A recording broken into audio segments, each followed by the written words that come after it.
네, 안녕하세요. 오늘 저희 독서 코딩 주제는 바로 이 딥워크라는 책을 가지고 한번 해보도록 하겠습니다. 이 딥워크 같은 경우는 아마존 비즈니스 최고의 책, 그리고 월스트리트 저널 베스트셀러로 선정된 그런 책이고요. 그리고 많은 분들이 이제 추천을 하는 책이에요. 그래서 김봉진 배달의 민족 창업자, 데니얼 핑크, 또 오리지널스라는 책으로 유명한 또 애덤 그랜트라는 사람, 아니면 마케팅으로 전문가인 세스 고딘, 이런 사람이 이 책을 추천을 한 거고요. 그리고 부제로 보면 일과 삶의 균형을 잡는 스마트한 업무법이라는 그런 제목의 책입니다. 그래서 개인적으로 제가 이 책을 사고, 그리고 오늘 이제 북리뷰를 하는 이유는 우선 저 역시도 저를 아시는 분 아시겠지만 별로 안 쉬어요, 제가. 네, 근데 이게 안 쉰다라는 게 뭐 제 삶 자체가 제가 좋아하고 잘하고, 또 어떻게 하면 이 일 자체가 어 취미와 분리가 안 돼 있어요. 저는 그냥 이 일을 하는 게 취미이면서 일이어서 하는 것도 있긴 해요.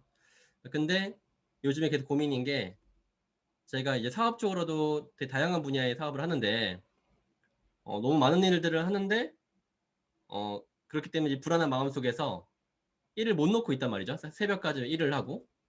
근데 그렇다고 내가 하루를 돌이켜 봤을 때 그 하루를 온전히 내가 집중을 했냐라고 생각했을 땐 그렇지가 않은 거예요. 네, 그러니까 많이 늦게까지 일을 하니까 많은 시간 투자해서 일을 해서 성과가 잘 나오긴 하는데 일의 그 강도, 일을 투자한 시간대의 집중도로 봤을 때는 제가 많이 부족하다는 생각을 많이 했어요. 네. 그래서 조금 주어진 시간 안에 집중할 수 있는 방법이 뭐가 없을까? 네, 그런 거에 대한 좀 고민이 있어서 이 책을 읽게 됐고, 또 선생님들도 그런 고민들이 있으실 것 같아가지고 이 책을 선정했다고 보시면 될 것 같습니다. 네. 그래서 한번 화면 공유해가지고 이야기 나눠보도록 할게요.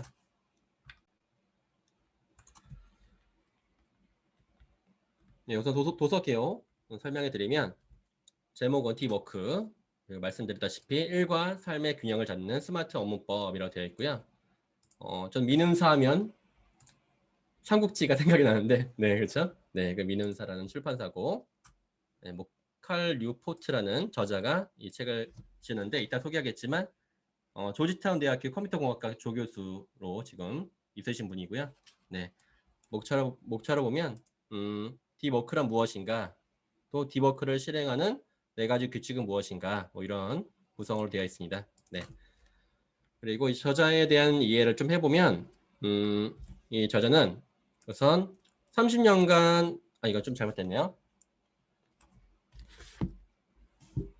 조지타운 대학교의 컴퓨터공학과 조교수이면서 스터디엑스라는 그 학습 관련 블로그를 해가지고 많은 분들에게 명성을 쌓아온 사람이고, 그리고 학교 다닐 때부터 공부를 좀 잘 하셨나 봐요. 그리고 이 방법을 적용해서 더 효과적인 일을 했다라는 것을 이제 보여줄 수 있는 하나의 지표인 것 같습니다. 네, 그래서 다트머스 대학교 최우수 장학생 졸업을 하고 MIT 컴퓨터공학과 박사학위를 취득하신 분이라고 하고 있고요. 본인 역시도 이 디버크라는 걸 통해서 주어진 시간에 꽤 높은 효율을 얻고 있다라고 얘기를 하고 있습니다. 네. 그리고 이 저자가 이 책을 쓴 배경을 설명하는데, 딥워크라는 게 무엇인지를 이제 머릿말에서 얘기를 해주는데요. 딥워크라는 거는 어떤 일에 몰입하기 어려운 그 정보 경제의 이 시대 속에서 인지 능력을 한계까지 끌어올리는 그런 완전한 집중의 상태를 만드는 것을 바로 딥워크라고 한대요. 네, 그래서 이 딥워크를 통해서 이 저자는 많은 일을 효과적으로 해낼 수 있다. 그래서 그것을 알려주고자 이 책을 썼다라고 볼 수 있을 것 같고요. 결국 이 책을 통해서 어떤 목적을 갖고 있냐? 결국 우리 많은 사람들이 이제 피상적인 작업을 많이 하고 있는데, 그게 아닌 좀 심층적인 작업을 통해서 깊이 있는 삶을 살고, 그게 좋은 삶이라는 그런 진실을 많은 사람들에게 이제 알려주고자, 그리고 그분들이 각 분야에 또 성공하기를 바라는 마음으로 이 책을 썼다라고 볼 수 있겠습니다. 네. 네, 그래서 세부적으로 독서 코딩을 한번 볼 건데요. 1부에서는 왜 디버크인가라는 거에 대해서 말을 하고 있습니다. 네. 첫 번째, 이제 대체 불가능한 전문가가 되는 법이란 목차를 가지고 이 저자가 얘기를 하는데요. 결국 우리는 현재 기계와의 전쟁에 살고 있다라고 얘기를 해요. 뭐 아시다시피 그쵸? AI를 비롯해 우리가 자동화가 점점 되고 있는 상황 속에서 우리는 인간이 하던 거를 이제 기계한테 넘겨주는 그런 시대가 되고 있잖아요. 네. 그래서 그 작업을 대구조 조정의 초기 단계에 있다라고 얘기를 하고 있고요. 근데 이게 꼭 뭐 인간의 일자리를 줄여주는 것만이 아니라 좀 그 과정을 바꾸는 단계라고 보고 있는 것 같아요. 네. 그리고 이제 근데 이때 성공한 사람들은 이런 지능형 기계 시대가 준 혜택을 대부분 누리는 집단이 이제 성공을 한다라는 거죠. 네. 그렇죠? 그래서 이 기계와의 경쟁에서 살아남는 세 그룹은 크게 이 세 가지로 볼 수 있다라고 말을 하고 있습니다. 첫 번째, 신기술을 활용해 일할 수 있는 고숙련 노동자. 두 번째, 업계 최고의 능력을 가진 슈퍼스타. 세 번째, 신기술에 투자할 수 있는 자본가. 이 세 집단이 이 인공지능 시대, AI 시대에 살아남는 세 그룹이라고 얘기를 하고 있어요. 네. 그래서 당연히 현재 뭐 지능정보 사회라고 하죠. 우리 정부에서 쓰는 말로는 지능정보 사회라고 하는데 이 지능정보 사회에 그 화두가 되고 있는 유망한 그런 직종들이 있을 거 아니에요, 그렇죠? 네, 여기서 이 저자는 여기다가 뭐 데이터 분석, 뭐 고소통신, 뭐 신속, 뭐 시제품화 이렇게 써 있는데 뭐 이거 말고도 많이 있겠죠, 그렇죠? 뭐 3D 프린트, 뭐 사물 인터넷 등등. 어쨌든 지금 떠오르는 그 기술을 활용해서 일을 할 수 있는 고숙련 노동자 그런 사람들이 살아남을 수 있고 두 번째 이제는 우리 이런 줌 화상 솔루션뿐만 아니라 정말 많은 협업을 할 수 있는 솔루션들이 많이 있잖아요. 그렇기 때문에 어떤 사람 능력이 있다라고 하면 전 세계에서 일을 할 수가 있는 시대가 되는 거죠. 네, 그래서 업계 최고의 능력을 가진 슈퍼스타. 또 세 번째, 네, 신기술에 투자할 수 있는 자본가 집단이 기계와의 경쟁에서 살아남는 세 그룹이라고 하는데 뭐 이거를 얘기하고 싶은 게 아니라 결국 이런 것들을 하는 이 집단들이 알고 보면 이 두 가지 능력을 갖고 있다는 거예요. 안을 살펴보다 보면 이런 시대에 살아남는 사람들의 핵심 능력은 첫 번째, 어려운 일을 신속하게 습득한 능력. 두 번째, 질과 속도 면에서 최고의 수준의 성과를 올리는 능력. 이 두 가지 집단이 그 능력이 있기 때문에 많은 것들을 할 수가 있다는 거죠. 네. 예를 들어 우리가 지금 어떤 일을 잘하시는 분, 어떤 일에 성공하시는 분들을 보면 그분들은 그 분야에 있어서 그 남들보다 좀 다른 더 많은 그 능력을 갖고 있잖아요, 그렇죠? 그러니까 우리가 봤을 때는 되게 단순해 보이고 직관적으로 보여 있는 인터넷 서비스들도 알고 보면 그 안에 프로그래밍 되어 있는 부분들은 아무나 할 수 있는 영역은 아니잖아요. 네. 네, 그런 컴퓨터 소프트웨어뿐만이 아니라 한 분야에 특화되어 있는 그리고 유명한 요가 강사라든지 또 의사들은 그 분야의 최신 정보들 그리고 더 잘 할 수 있는 그런 결과물들을 다 갖고 있다라는 겁니다. 네, 그래서 결국은 익힐 수가 없으면 성공할 수 없다.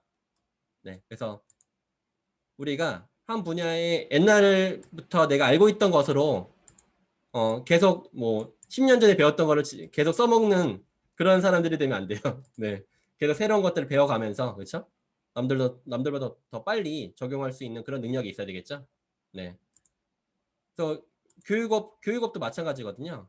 네, 그 성인 분야에서 강의를 하시는 분들도 보면 뭐 하나의 책이 뭐 베스트셀러 됐다고 하더라도 그 컨텐츠는 한 3년 정도밖에 안 가요, 보통. 평균적으로.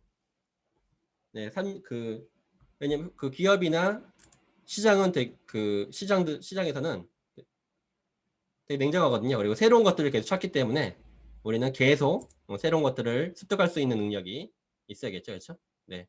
그리고 질과 속도 면에서도 최고의 수준의 성과를 올리는 근거가 있어야 되는데 네.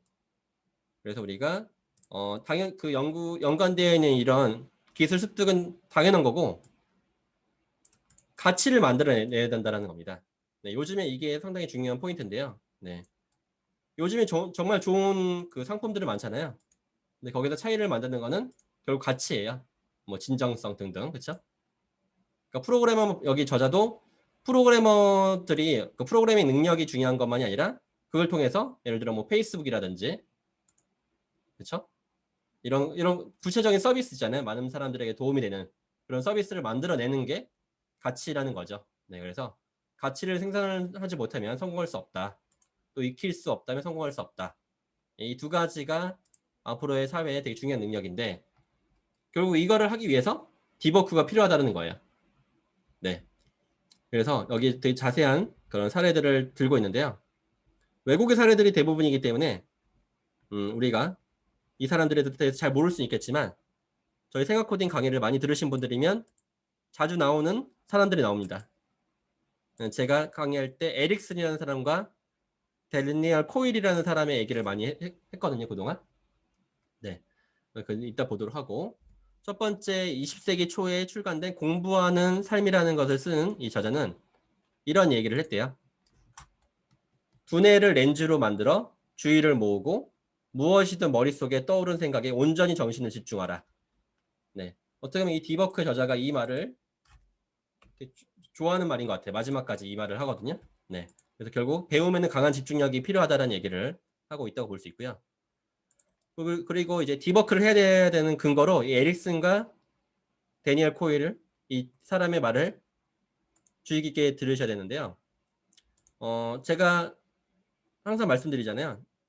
전문가가 되는 방법의 요즘 트렌드는 그냥 반복이 아니라 계획된 수력, 계획된 뭐 수련, 다른 말로는 뭐 의도적인 뭐 연습, 네, 그런 다양한 말로 표현되고 있거든요. 정확한 신호의 반복, 다양한 표현이 있습니다. 정확한 신호의 반복이라든지, 의도적인 반복이라든지, 그게 뭐냐? 그냥 반복이 아니라 어떻게 된다? 우리가 그 절차 하나하나에 신경을 써가지고 그 자체들이 무의식이 될 때까지 해주는 거. 네, 그게 바로 전문가들의 한 분야에서 성공하는 방법이라고 얘기를 하고 있거든요. 네. 그리고 그거에 대한 그 신경과학적인 원리는 바로 미엘린이라는 부분이라고 합니다. 그렇죠? 그래서 이 미엘린이 뭐냐? 뉴런을 감싸서 그 신경세포들이 더 빨리 갈 수 있도록 만들어주는 어떤 피복의 역할을 하는 게 바로 미엘린이다. 그래서 그 한 분야의 전문가는 그 분야의 미엘린이 두꺼운 사람들이다. 라는 거죠. 네. 그래서 여기서도 그런 얘기들을 하고 있습니다. 결국 이 의도적인 반복과 미엘린이 두꺼워지는 것들은 결국 집중을 해야 된다는 거죠. 집중을 해서 그것들을 반복하지 않으면 그렇죠? 미엘린이 두꺼워질 수 없다라는 얘기를 하고 싶은 겁니다. 네. 그리고 애덤 그런트라는 사람은 와튼 스쿨의 최연소 종신 교수를 했는데 이 사람도 고품질의 작업 성과는 투입 시간 곱하기 집중의 강도다.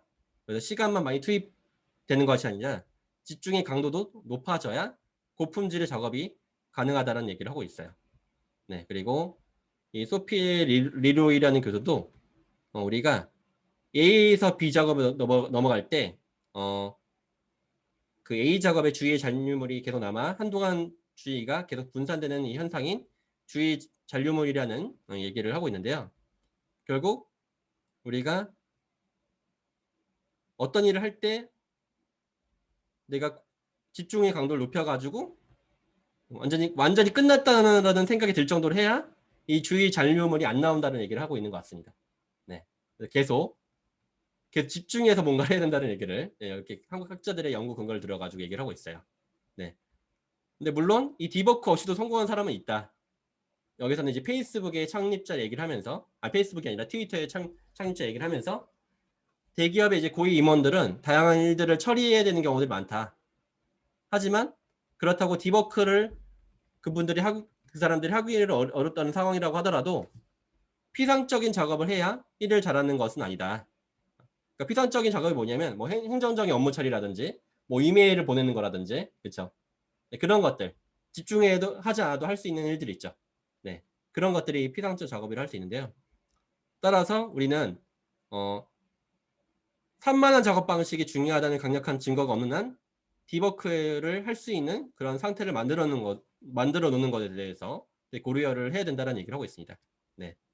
알겠죠? 그래서 정리해 보자면 이 시대는 어려운 일을 신속하게 습득한 능력과 질과 속도 면에서 최고 수준의 성과를 올리는 이 능력이 중요한데, 네, 이걸 위해서라면 결국 집중하는 상태로 내가 일을 할 수 있어야 된다. 네, 그런 것들이 됐을 때 우리가 미엘린이 두꺼워지고 그리고 의도적인 반복을 하는 그런 계획된 그 연습이 되는, 네, 그런 상태로도 만들 수 있다는 얘기를 하고 있는 것 같습니다. 네. 근데 우리의 이 시대는 몰입과 집중을 방해하는 세상이라는 거죠. 그래서 현대인의 주의를 빼앗는 세 가지 트렌드는 이 세 가지로 얘기를 합니다. 첫 번째, 개방형 사무실. 두 번째, 인스턴트 메시지의 부상. 세 번째, 많은 컨텐츠 생산 업체들의 소셜 미디어 진출, 뭐 이런 얘기를 하고 있는데요. 이제 뭐 실리콘밸리의 다양한 그 기업들도 뭐 몇천 명이 이제 개방적으로 이렇게 협업을 할 수 있는 그런 사무실의 분위기를 만들고 있다라고 해요. 네. 그리고 요즘 뭐 페이스북 메신저뿐만 아니라 다양한 인스턴트 메신저들이 많잖아요. 뭐 해외에는 뭐 슬랙이라는 것도 있고, 국내는 뭐 잔디라는 것도 있고, 더 빨리 막 이렇게 소통할 수 있는 그런 메신저들이 많이 부산되고 있는데, 물론 그런 것들이 이제 협업을 할 수 있는 그런 어떤 우리의 상태를 만들어주고 빠른 소통할 수 있는 그런 상태를 만들어주긴 하지만, 이런 개방형 사무실은 우리가 심각한 산만함을 가질 수 있게 만들고 집중할 수 없게 만든다는 거죠. 인스턴트 메시지 때문에 그나마 이메일은 내가 열어봐야 되는데 메신저 내가 받고 싶지 않아도 받아야 되는 거잖아요. 네, 그래서 업무를 중단시킬 수 있는 상황이 된다는 거. 네, 그리고 많은 기업들이 소셜 미디어에 진출해서 우리가 그냥 자기 주 업무 빼고도 이런 것들을 이제 해야 되는 상황들은 깊은 사고를 못하게 만드는 그런 효과가 있다는 겁니다. 네. 네, 그래서 우리가 이런 것들을 통해서 지금 문제점들이 발생되고 있는데, 이런 사태들이 왜 만들어지고 있냐라고 했을 때요. 결국 지금 어떤 회사의 그 성과에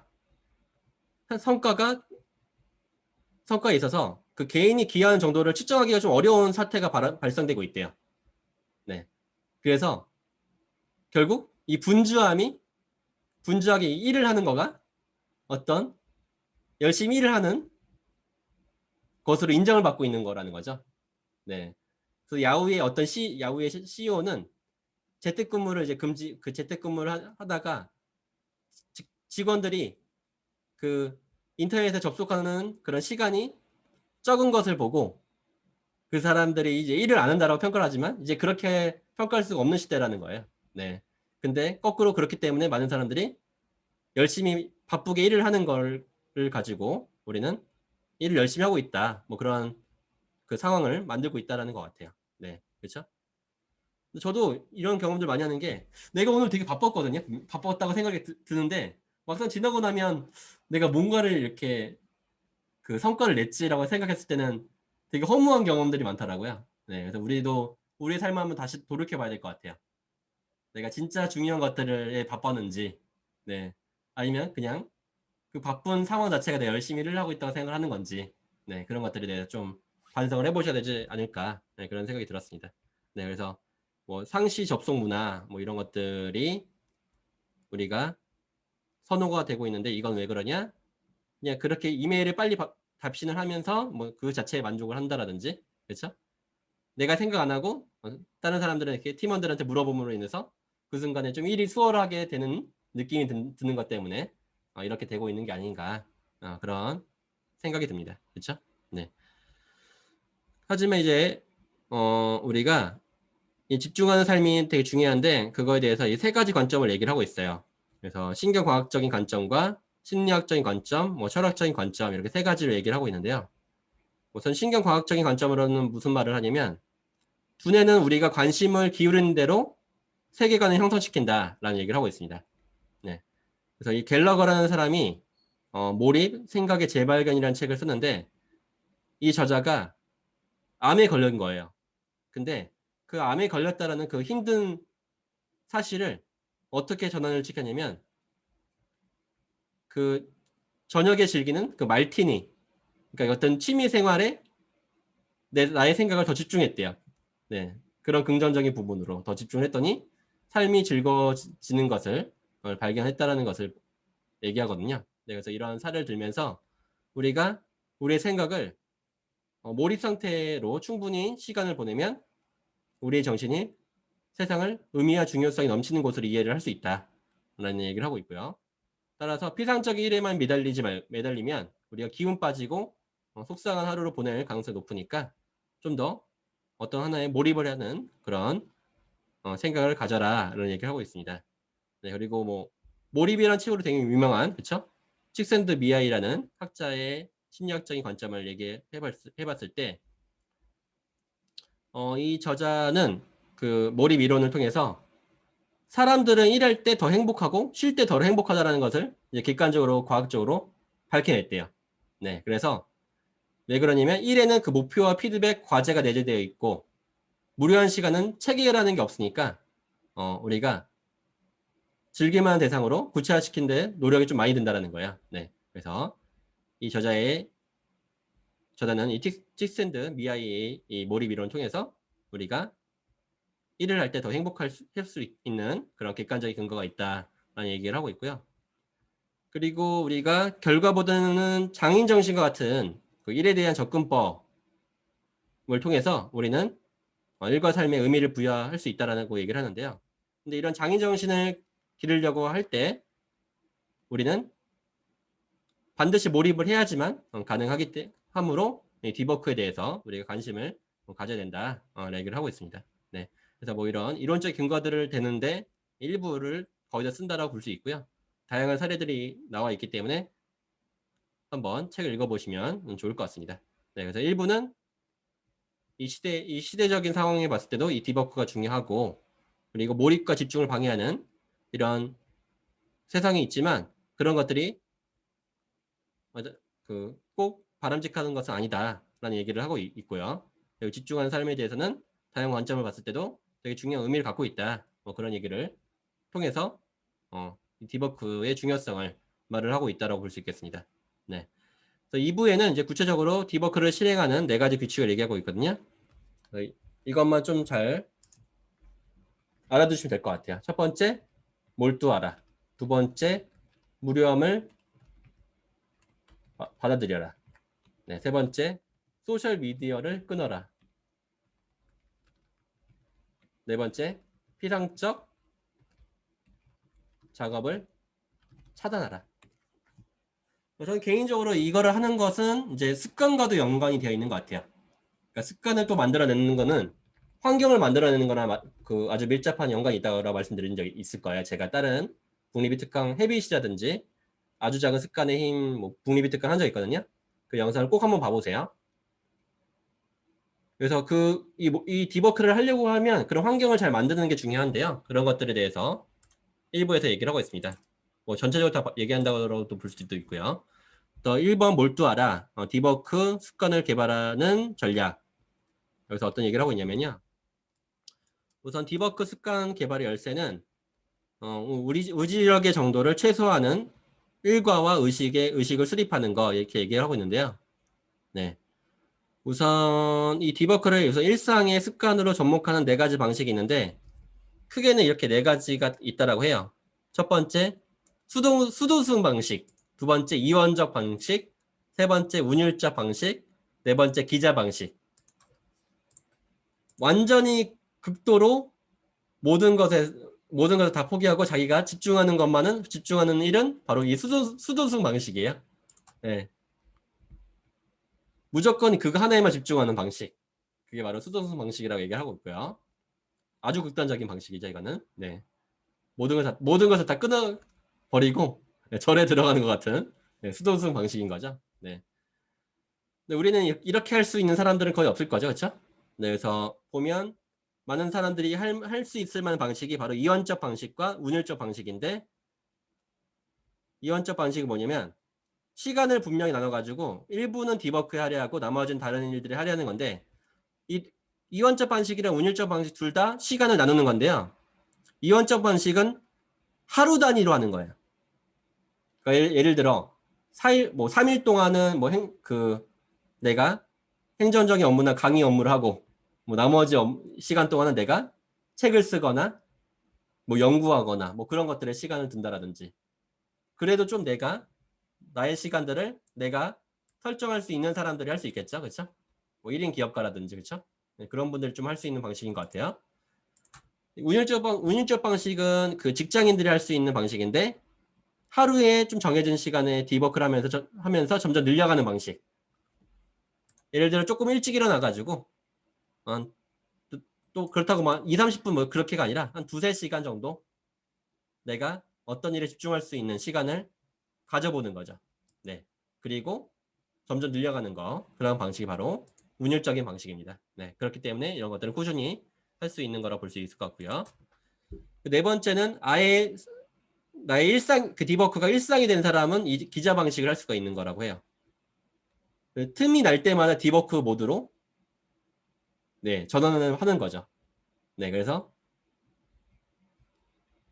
짜투리 시간까지 내가 집중할 수 있는 그런 상태가 바로 이 기자 방식이라고 얘기할 수 있겠습니다. 네, 그래서 나는 결국엔 어떤 형태의 디버크를 할 것인가. 어쨌든 집중할 수 있는 시간을 만들어야 되는 거죠. 그게 하루가 됐든 일정한 시간이 됐든 짜투리 시간이 됐든 간에 중요한 일에 집중할 수 있는 시간 나는 언제 비워놓을 것인가. 그걸 생각해 보세요. 네. 대부분 내가 중요한 일에 집중할 수 있는 시간 가지시는 분들 많지 않은 것 같아요. 나는 갖는다. 한번 한번 생각해 보실래요? 내가 온전히 나에 대해서 집중할 수 있는 시간을 만들고 있는지 곰곰이 한번 생각해 보시면 좋을 것 같습니다. 네. 그래서 주의 집중을 극대화하는 디버크의 의식으로는 우선 장소와 시간 정해놔라. 디버크만을 위한 전용 장소가 있으면 더 효과적이고 그게 아니더라도 구체적인 장소와 시간을 정해놔라. 그리고 작업 방식을 정해놔라. 네. 그래서 예를 들어 좀 측정이 돼야 된다는 걸 얘기를 하는 것 같아요. 내가 이 디버크를 할 때는 규칙을 만들어 놓는 거죠. 내가 이때는 인터넷 사용을 안 한다. 아니면 스마트폰을 뭐 꺼놓는다.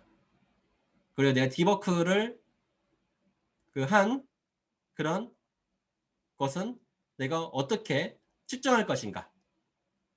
그래서 스탑워치를 한다라든지 내가 책을 쓴다라고 하면 그 책에 작성한 글자 수를 지표를 한다라든지 네, 그런 구체적인 작업 방식의 규칙과 절차가 있어야 된다는 거고요. 세 번째 보조 수단 같은 경우는 약간 루틴 같은 거라고 볼 수 있을 것 같아요. 그리고 약간 그렇죠? 그래서 그 디버크를 하기 전에 좋은 커피를 먹는다라든지 네. 미리 뭐 산책을 통해서 머리를 좀 맑게 한다라든지 네, 그런 식으로 내가 어떤 보조 수단을 만들어 놓는 것도 좋을 것 같다는 얘기를 하고 있고요. 그리고 하나의 팁을 주는데 아예 조금 거창한 제스처를 만들려고 하는데요. 이건 약간 의도적으로 나의 아예 환경을 바꾸는 거라고 볼 수 있을 것 같아요.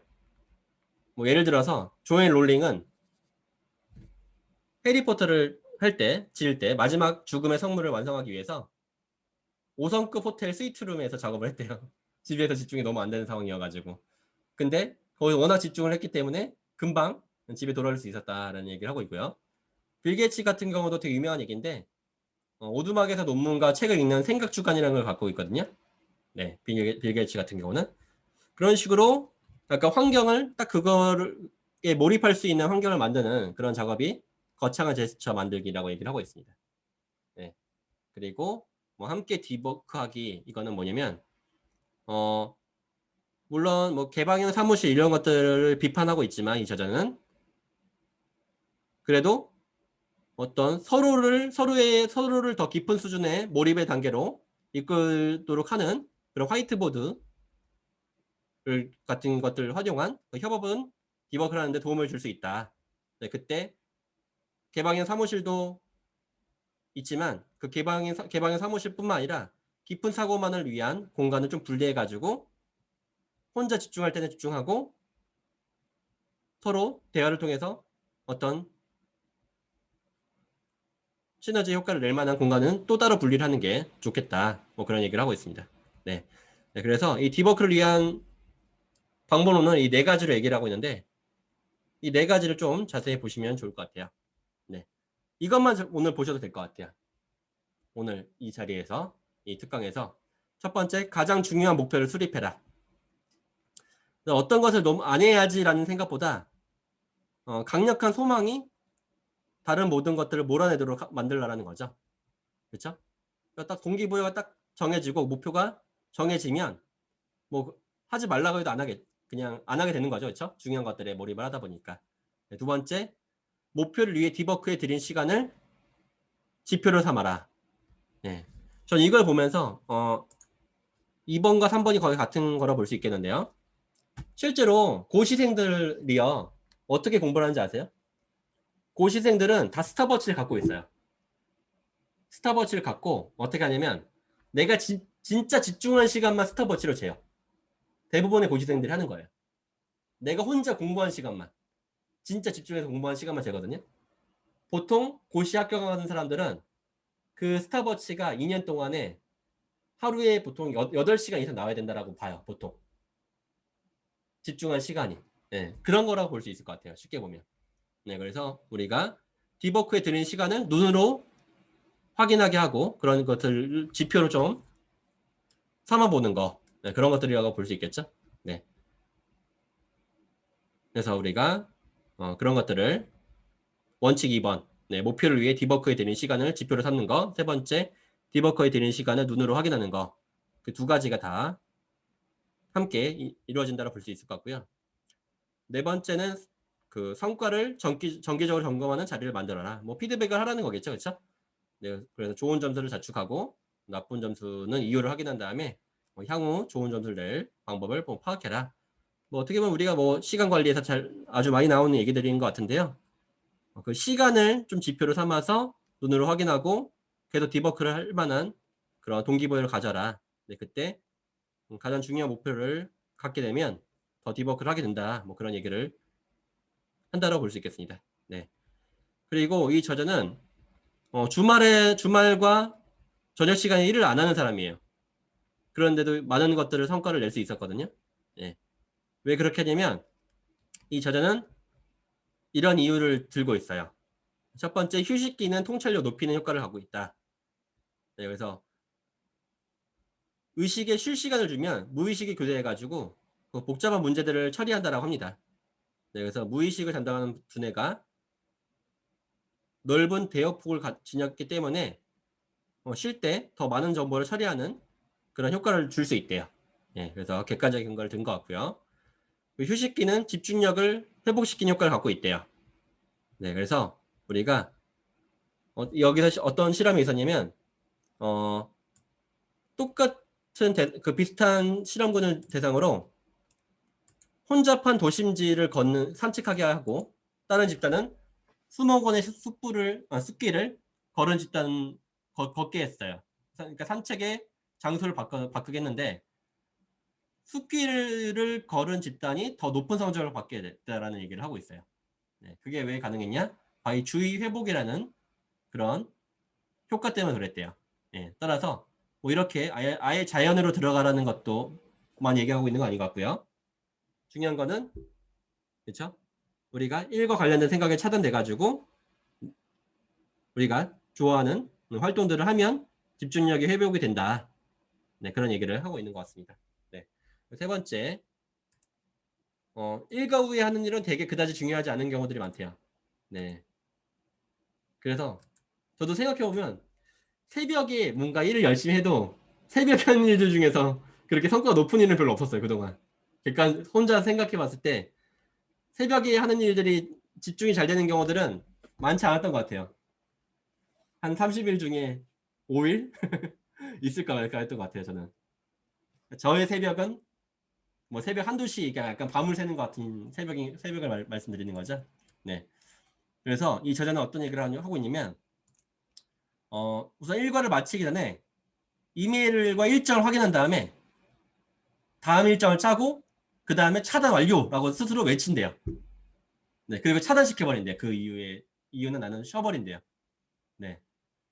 그렇게 하니까 훨씬 더 성과가 좋았다. 네. 더 효과적으로 쉴 수 있었다. 뭐 그런 얘기를 하고 있습니다. 네. 그래서 우리가 이런 방법들을 가지고, 이런 이유들과 방법들을 가지고 좀 더 몰두할 수 있는 그런 습관을 만들 수가 있다. 그런 얘기를 하고 있습니다. 네. 네, 여기 있는 내용들 대부분 주요 내용이고요. 다음 부분들은 조금 더 부가적인 부분이니까 가볍게 들으시면 될 것 같습니다. 네. 또 두 번째, 무료함을 받아들여라. 네.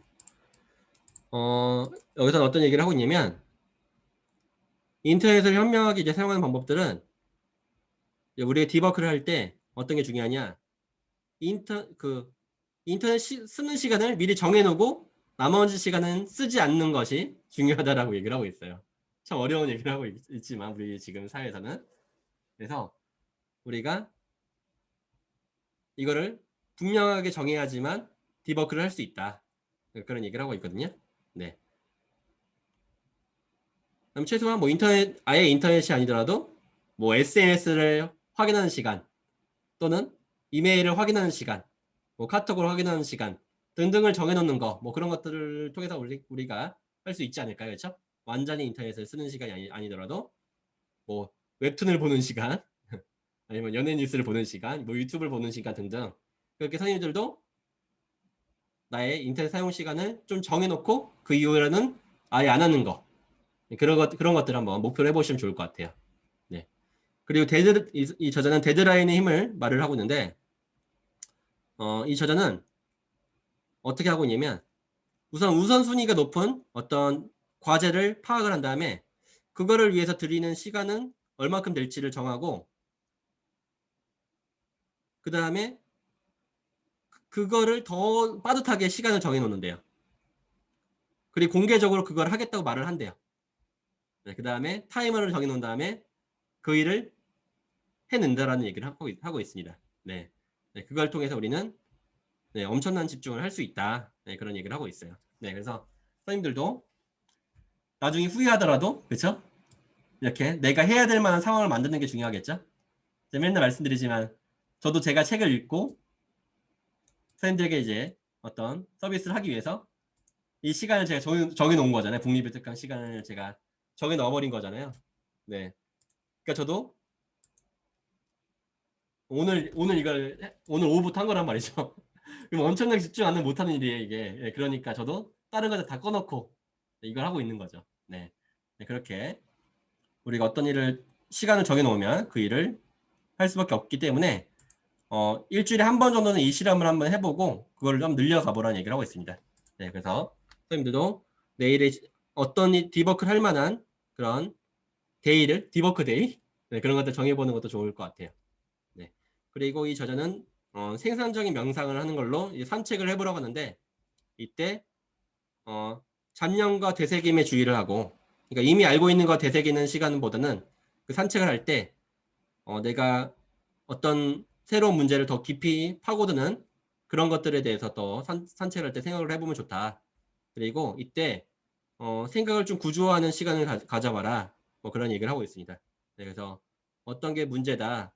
그러니까 예를 들어서 어떤 책을 쓰는 것이 문제다라고 했을 때 그 연관변수는 뭐냐면 그 책을 쓰기 위한 하나의 요점 이 연관변수라고 얘기를 하고 있고 그 다음에 그 그 책을 그 다음 장에 쓸 내용들 뭐 그런 것들이 있죠. 네, 그런 것들이 바로 그 다음에 이야기들이기 때문에 우리가 조금 더 이미 알고 있던 것에 더 생각하기보다는 새로운 것들을 조금 더 깊이 있게 파고드는 그리고 연관 짓는 그런 사고들을 해보는 것이 좋겠다. 뭐 그런 얘기를 하고 있고요.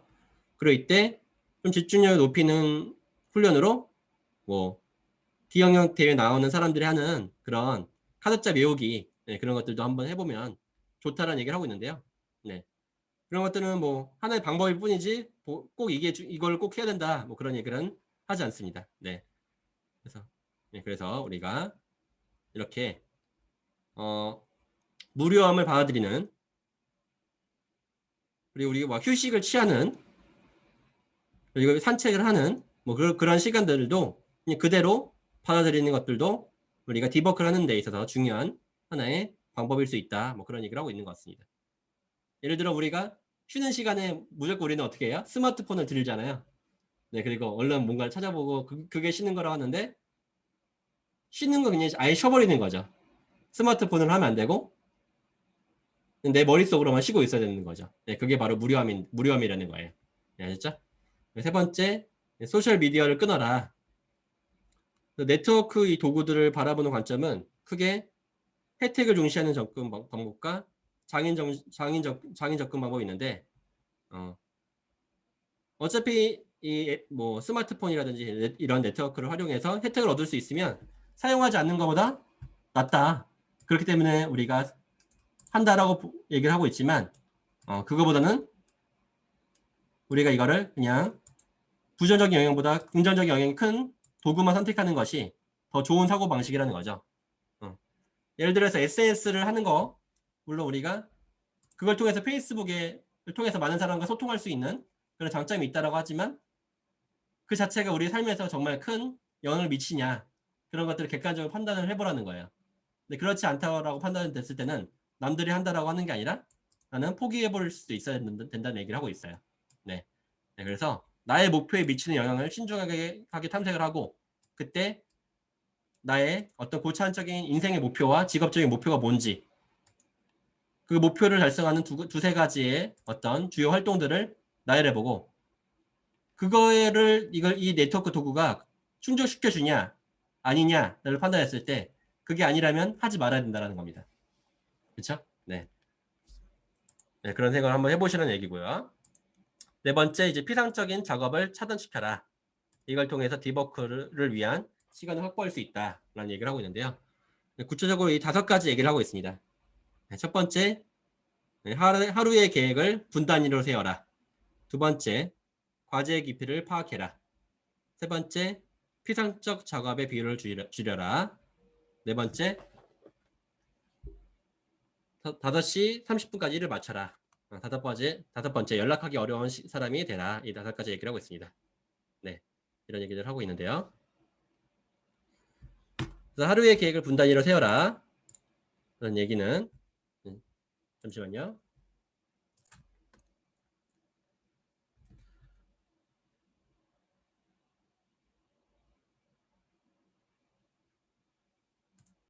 네, 첫 번째, 시간 블록을 활용해서 일정을 짜라. 그러니까 이거는 뭐 어려운 얘기 아닙니다. 우리가 어떤 일들을 딱 나열하고 그거에 대한 시간을 써보라는 거예요.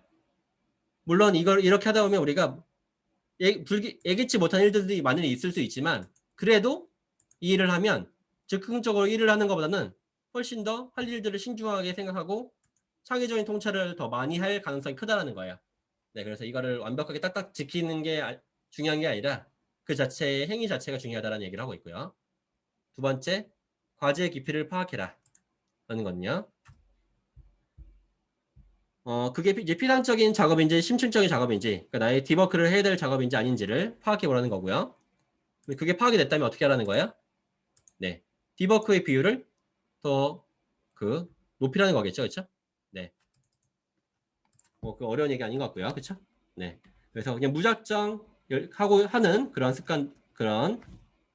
습관을 바꿔야 된다는 겁니다. 네 번째,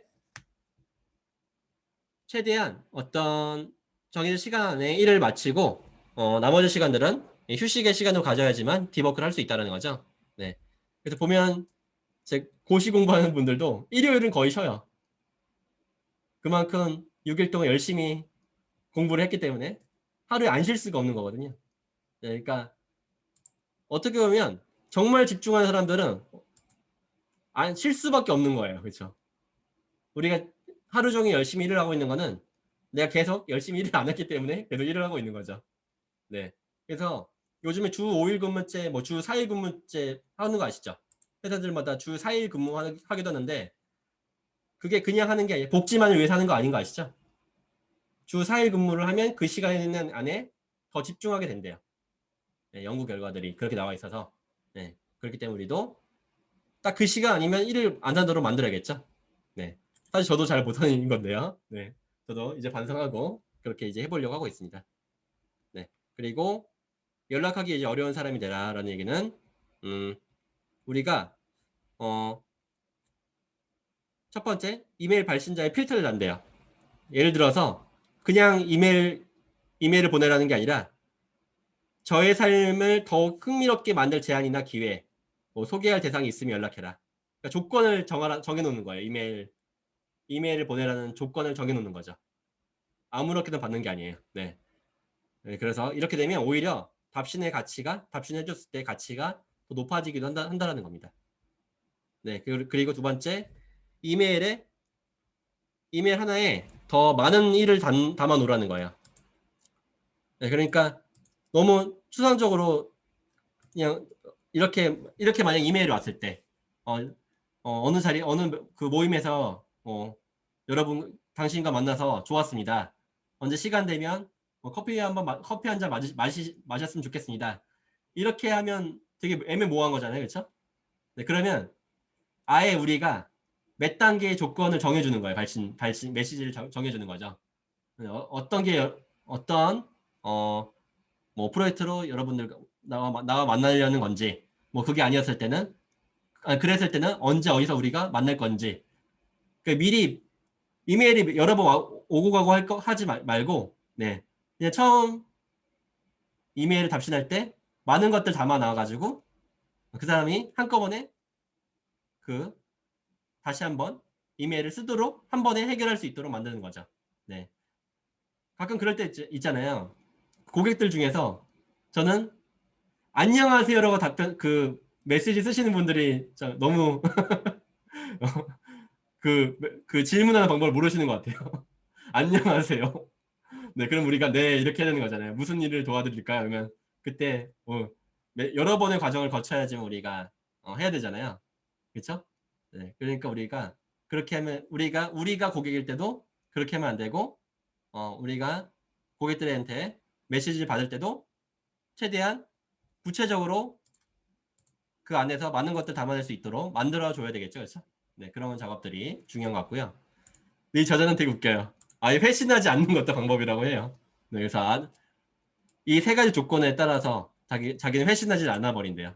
내용이 모호하거나 적절한 답신을 하기 어려울 때, 네, 답신을 쓴다고 해서 좋은 일이 생길 것도 아니고 쓰지 않는다고 해서 나쁜 일이 생길 것도 아닐 때, 세 번째 관심을 불러일으키려는 질문이나 제안이 아닐 때는 아예 회신을 하지 않아 버린다라고 합니다. 네. 저도 보면 이제 저는 아닌데 이제 그 대학원 시절에 이제 지도 교수님이 가끔 이제 이메일을 이제 회신하지 않는 경우들이 있으시더라고요. 네. 네, 그런 것들이 이제 아마 네. 너무 많은 이메일들을 받으시는 분들은 우리가 너무 애매모호하게 글을 쓰면 회신할 상황들을 놓쳐버리시는 것 같아요. 네, 그러니까 우리가 그런 것들도 되게 중요한 부분이라고 볼 수 있을 것 같습니다. 네. 네, 따라서 이거 전체적으로 한번 얘기를 해보면 디버크가 이 시대에 중요한 거는 여러분들도 알고 계실 것 같고 이때 우리는 어떻게 하겠어요? 인터넷에 이 저자는 최대한 SNS를 싫어하는 입장인 거죠, 그렇죠? 네, 그래서 그런 것들 때문에 우리가 몰입과 집중을 방해하고 있다. 네, 근데 성공한 사람들은 디버크를 하는 사람들인데 따라서 물도하게 하는 습관을 만들려면 우리가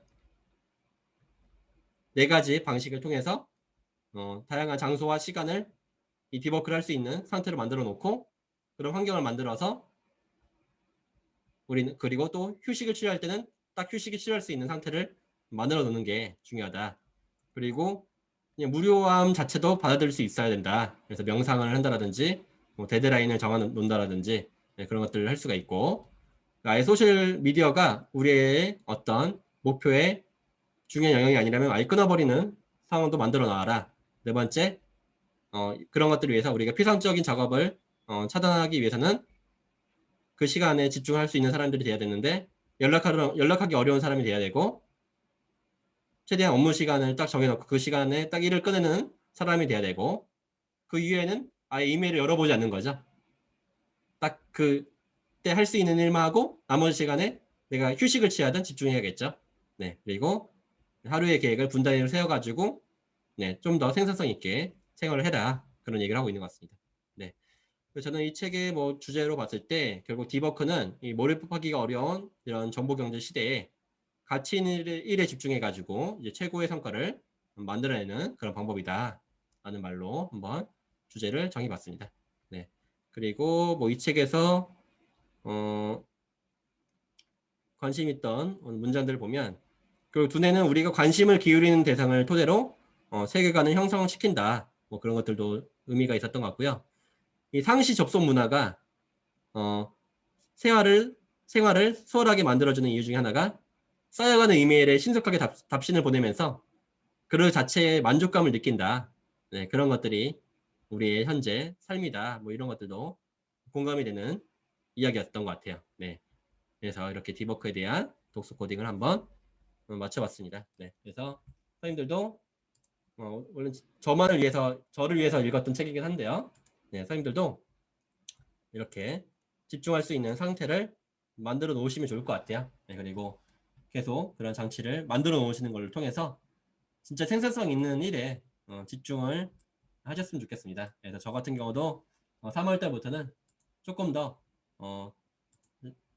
이제 3월 달부터 박사과정도 시작하는데 일도 해야 되고 그래요. 그래서 또 책도 써야 되고 강의도 해야 되고 네, 할 게 너무 많은 거죠. 그래서 최대한 저도 지금 했던 작업들은 뭐냐면 휴대폰 알림들 중에서 저를 방해하는 일들은 최대한 다 꺼버렸어요. 네, 오늘은 넷플릭스도 지워버렸어요. 그래서 여기서 넷플릭스도 지워버리고, 네. 그래서 어떤 좋은 습관을 만드는 방법과 거의 비슷한 것 같아요.